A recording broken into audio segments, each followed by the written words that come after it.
Welcome back, dear viewers. Thank you for staying with us. President Sisi sought to inject hope into the global fight against climate change, saying the challenge was an opportunity to work harder to combat threats to the environment. Man is the only creature on the face of Earth that is able to at once destroy and repair, Sisi told delegates at the WYF, the World Youth Forum, held in the City of Peace in Sharm el-Sheikh recently from the 10th to the 13th of January. And this is happening as Egypt is preparing to host the UN Climate Change Conference, COP27, also in Sharm el-Sheikh later this year. With us now live over the phone to get his insight on the topic is Dr. Ayman Ibrahim Abdul Wahab, United Nations Environmental Affairs and Risk Management Senior Advisor. Dr. Abdul Wahab, a very good morning to you. Good morning to you, and thank you for having me today. Thank you, Dr. Abdul Wahab, for your time. Now, sir, in one of the sessions at the WYF, the participants tackled the issue of climate change. How do you see the global efforts to tackle the water issues that are greatly related to climate change? First of all, you know, if we talk about water, we are talking about the essence of life. Everything is linked with water, no matter what, industry, agriculture, the life of humans, life of all creatures is linked with water. So we're talking about a very essential element of life on Earth. And particularly if we're talking about Egypt, the River Nile is the vein of life in Egypt, and it's the source and the beginning of civilization that started in Egypt and started anywhere in the world. And actually, by the climate change is happening right now, the importance is growing greater and greater. And Egypt should be very firm and very strict in this regard because it's a national security issue. And I think, and I'm sure that the government and on top of them, President Sisi is taking this issue very seriously. If we would like to elaborate on this, what's happening in Ethiopia doesn't have to be taken lightly.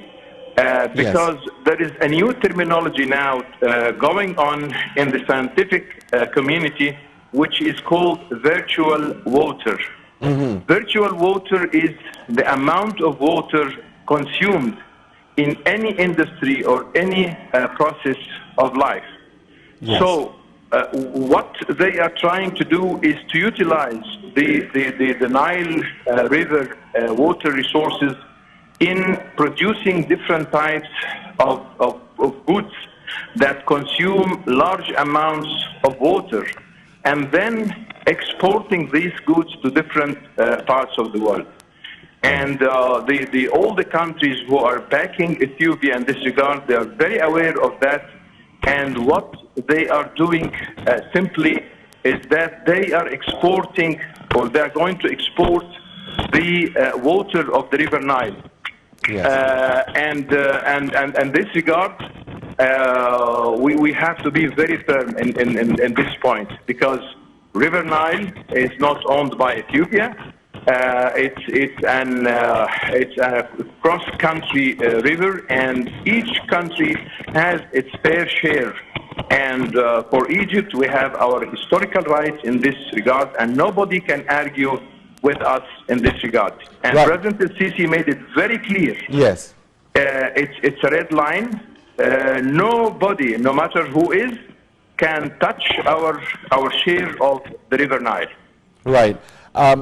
So the president, who attended, of course, the activities of the four-day World Youth Forum and sponsored it, and the forum was under his auspices, you believe succeeded in raising awareness about water scarcity and the impact of climate change on water to the world, right?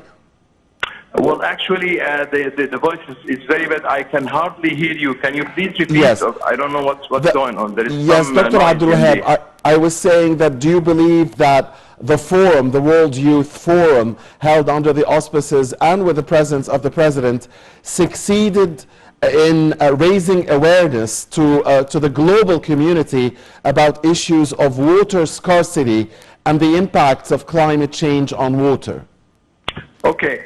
I didn't hear you well, but I'll try to answer as I can.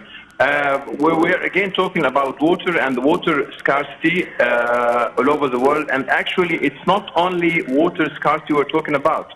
We are talking about climate change. So what does it mean, climate change? That in some areas, there's going to be water scarcity.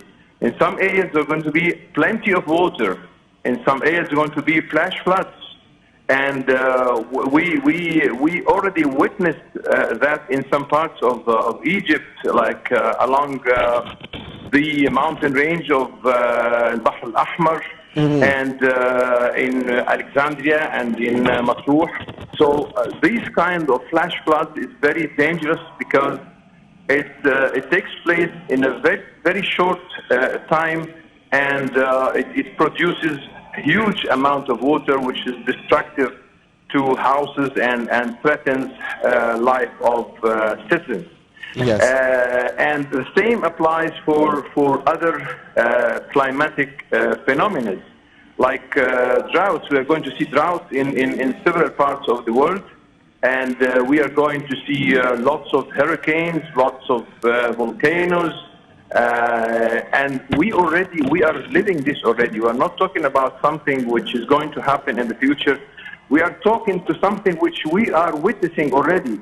In the early 60s and 70s, when somebody was talking about global warming and climate change, right. People were laughing at him. What are you talking about? But you know, the response of the world was very slow.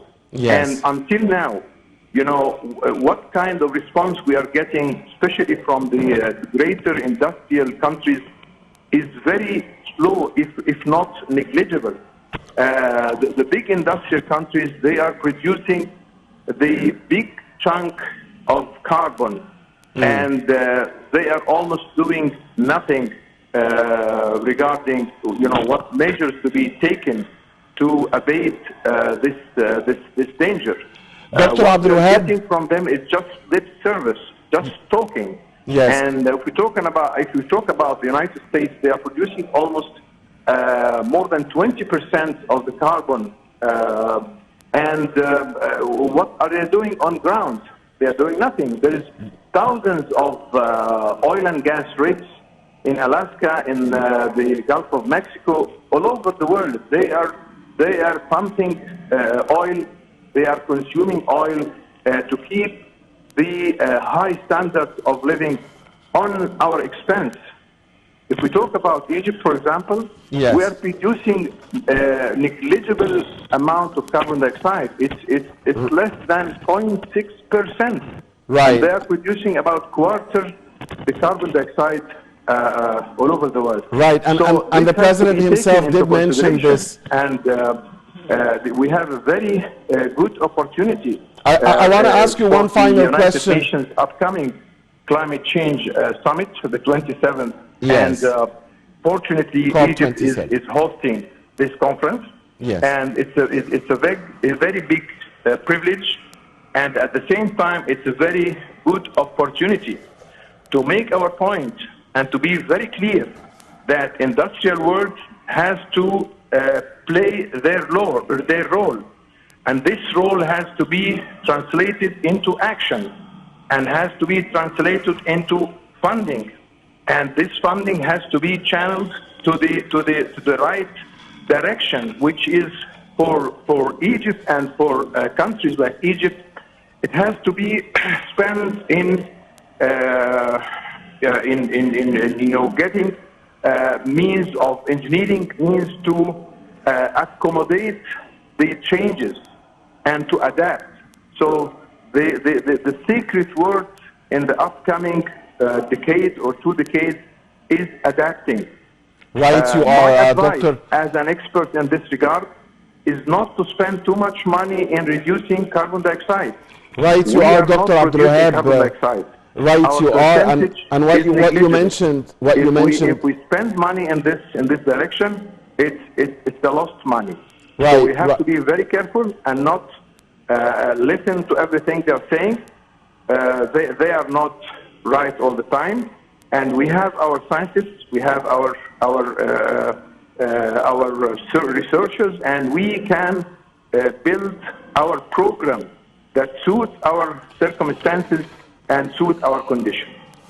Yes, right, you are, Dr. Abdul Wahab, and indeed the President himself said these words during the WYF, that amidst the challenge there is an opportunity, and that Egypt is going at great lengths to do its part and wants the international community to do its part. Egypt is hosting COP27, of course. In 1 minute, sir, in 1 minute, I'm sorry because time is very short, there is a question that is in the mind of everybody. Why, Dr. Abdul Wahab, are we seeing now colder winters and hotter summers? And this we can feel now in Egypt. We're all telling ourselves that, you know, winter is not the same as it used to be 10 or 20 years ago. It's colder. We can feel this. And even the summer is hotter. Can you, in 1 minute, please, try to answer this question? Okay. Again, we go back to the terminology we're using right now is climate change. At the beginning, it was global warming, but scientists discovered that it's not only warming; it's unbalance of the natural system. So the human activities went to the extreme that it caused imbalance of the natural system. So, like you said, you know, we have colder winters, we have hotter summers. Even the hot waves reach the extreme north. It reaches Canada, and there are so many deaths in Europe and in Canada because of heat waves. So what we're seeing right now is, I can call it climate chaos. It's a chaos. It's droughts here, floods there, hurricanes. So it's kind of chaos. The confusion in the climate. So we should expect more of this if nothing is done seriously by the international community, right? I didn't hear you well. All right, Dr. Abdul Wahab, anyway, I thank you for your explanation. Of course, it was a question that was in the mind of everyone. And we understand that the world must do something about this or else risk, you know, continuing this trend of hotter summers and colder winters. Dr. Ayman Abdul Wahab, UN Environmental Affairs and Risk Management Senior Advisor, thank you very much for your insight. Thank you for your input and your time. Dear viewers, please stay with us. My dear colleague Mahisi Rabia will be back momentarily to talk more about the WYF this time and the civil society in Egypt, the President declaring the year 2022 the year of civil society.